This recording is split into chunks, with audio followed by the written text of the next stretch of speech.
எல்லாருக்கும் வணக்கம். இன்னைக்கு விமர்சிக்கலாமாக பகுதியில நம்ம பேச எடுத்திருக்க டாபிக் ஓய்வு கால வாழ்க்கை, அதாவது ரிட்டையர்மெண்ட் லைஃப்.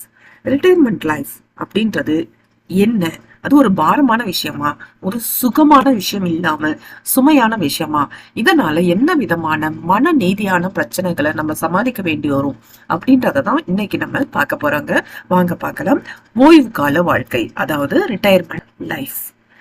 ரிட்டையர்மெண்ட் அப்படின்றது ஒருத்தரோட வாழ்க்கையில நடக்கக்கூடிய வழக்கமான வேலையில இருந்து இல்ல வழக்கமா செஞ்சுட்டு இருந்த ஒரு பணியில இருந்து ஓய்வு வாங்கி அந்த வாழ்க்கையோட அடுத்த கட்டத்தை நோக்கி போறது பேரு தான் ரிட்டையர்மெண்ட் லைஃப் அப்படின்னு சொல்லலாங்க.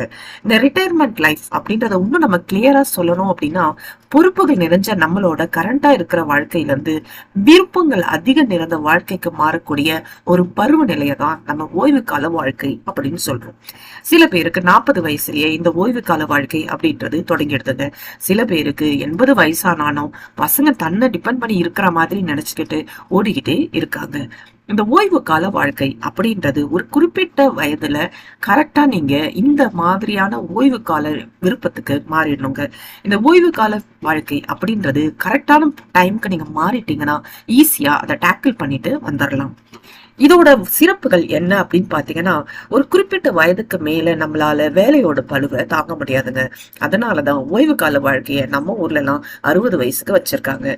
குடும்பத்தோட இனிமே நம்ம அதிக நேரம் செலவிட்டா மட்டும்தான் நம்மளோட அடுத்த லைஃப், அடுத்த கட்டம் நல்ல சுமூகத்தா போகணும் அப்படின்றதுக்காகவே ஓய்வு கால வாழ்க்கைய 60ல செட் பண்ணிருக்காங்க. இந்த வேலை அழுத்தம் அப்படின்றது குறைக்கணும்னும் குடும்பத்தோட அதிக நேரம் செலவிடணும் அப்படின்னாலும் நமக்கு ஒரு குறிப்பிட்ட வேலை இருந்துகிட்டே இருந்ததுன்னா கண்டிப்பா செய்ய முடியாதுங்க. அதனாலதான் ரிட்டையர்மெண்ட் லைஃப் அப்படின்றத எக்ஸாக்டா அரௌண்ட் 55ல இருந்து 60க்குள்ள நம்ம வச்சிருக்கோம்.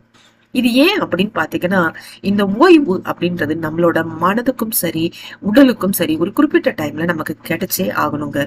எப்ப அது கிடைக்கலையோ அப்ப பலவிதமான மன பிரச்சனைகள் கூட நமக்கு உருவாகும்.